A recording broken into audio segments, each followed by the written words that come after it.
He caught me getting high. Didn't know what I was doing, just saw the tears streaming from my eyes. Thought maybe it was something that he had done. Sat right next to my left leg, rubbed my back and assured me everything was okay. Wondered if I was crying because I got a call from his teacher or if it was because he had a red day. Didn't know that the last 5 years had more downs and ups, and everything that was tried just didn't seem to be enough. See, mama's dreams were a bit robust, but the fire that once burned within was now starting to lose its thrust.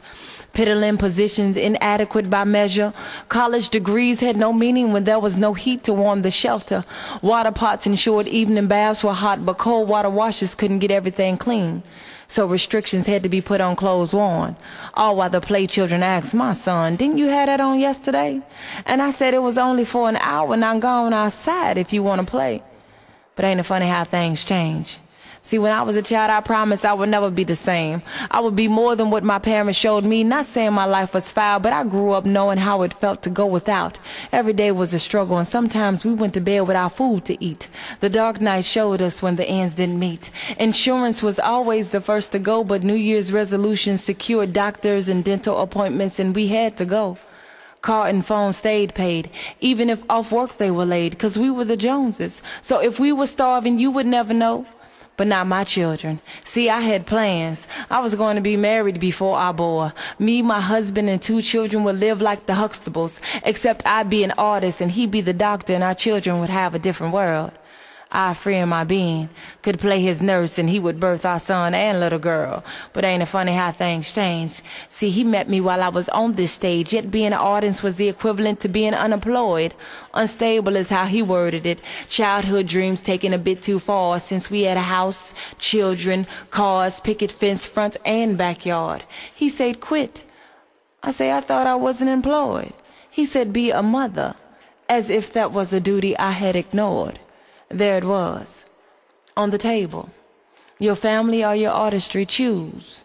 Never perplexed about what I had to do, but silence his tradition of that being his predetermined religion. I refused to bow down to a fool. Slavery versus freedom, giving versus receiving, knowing and believing. Question my stability for the sake of the children, poll with going or leaving. He thought that'd be an ultimatum I could not refuse. So I whispered in the ear of Isabella Baumfree, told her she wrote this poem for me, before I looked him square in the eye and said, "Ain't I a woman? Then a mother is something I would always be it to you, the earth, or my children. I came here to plant and nourish the seeds, so if you think I'm going to leave without taking everything that came through me, then try me.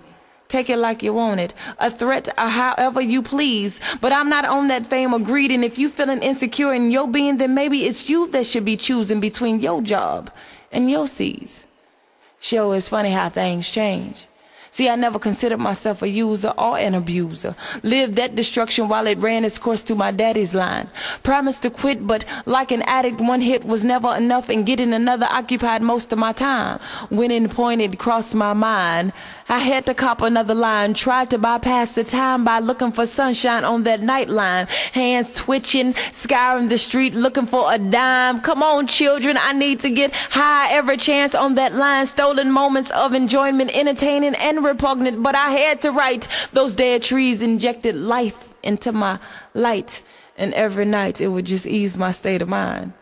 Langston wore me through those dreams deferred, but never did I think people would hate on the pedagogy of words. So I'm in dark places, moonlighting just to formulate subjects and verbs. Hiding dotted I's, crossing T's when he left out, 'cause his nouns has been attacking my independent clauses. Fear and insecurity, the only thing between a better life childhood memories wanted to obtain. Air filled with opportunity, but the oxygen was slowly being sucked out of my veins. And it was only a matter of time before the monopoly would return the game. But time was taking too long to move his hands.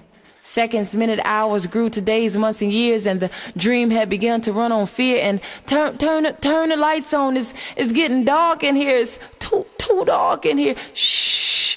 Can you hear those voices? They so boisterous, begging me to take another hit, falling into that happy state. Can't even feel my intestines begging to release all this. Shh.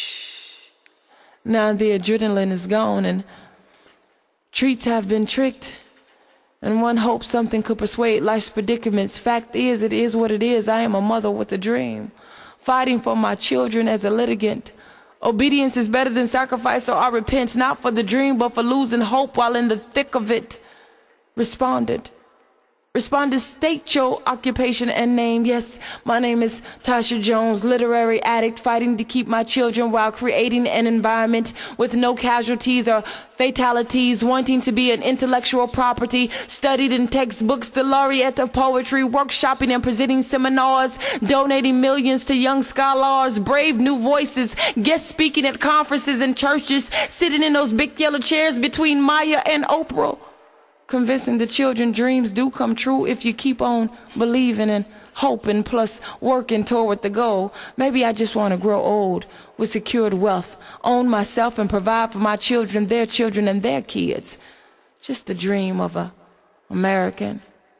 Maybe it's just a tall tale, because if my gender was born male, then the entrepreneur spirit would be welcome, congratulated, and you would not be so compelled to tell me, the mother, that the way I provide was unstable in justice's eyes, when she was in fact supposed to be blind. I would be held the breadwinner, the provider, the antithesis of what I was being accused to becoming the stabilizer. So you tell me what I should tell to my little girl. Baby, we live in a nefarious world. And if evil had its way, then Jesus would be white. The pyramids would be in Europe, and men would own the company, write the books, cook and clean, give and receive, follow and lead, plus birth the children. In fact, this would be their world, not a place for you and me. Despite suffrage, equal rights amendments, Athalia, Black Mary and Madonna, Zora, Harriet, Sojourner, Betty, Coretta, Rosa, Hillary, and Nasada. Am I to eradicate forward progression and take my place? Put my purpose on the shelf and begin to waste? Take an odd job that secured even odder wages? Triple bypass the feeling in my heart to listen to you, honest Abram? Is this what I'm supposed to do? Is this living while loving you? See, ain't nothing on this earth more demeaning than the person you love stabbing you, but you refuse to see yourself bleeding. Now I'm ducking and weaving in my house, hiding notebooks, journals, and pens in secret places he would never think to look in, like kitchen cabinets and laundry rooms, empty shoeboxes in the vestibule, cause I hear jazz when he hit me. Listen closer, you can hear it too. It's like Coltrane and Etheridge, Mrs. Evans and West. I get high Fabrino paper, leather binders, and book sets. I have entered my children in every library reading contest. And you don't have no 911 for me. Headline news, 6-year-old boy tells counselor at school, Mom gets high on poetry. It relaxes her, makes her giddy. She reads and writes to us plenty. There is no deficit in literature, but we may be a little math needy. She takes us to coffee houses and Broadway musicals. We have already met the last poets and seen August Wilson's lessons on pianos. And my sister speaks in vibrato and I like prose. Sometimes we leave during intermission so Daddy won't bloody her nose. And sometimes they argue about why she won't let it go. And she say it's just words. They are letters and words. And she could use them to kill, but she uses them to build. Dream in color and dance in summer, and we love her. We love her for being she. High or not, she is still mama to me. He caught me getting high. Didn't know what I was doing. Just saw the tears streaming from my eyes.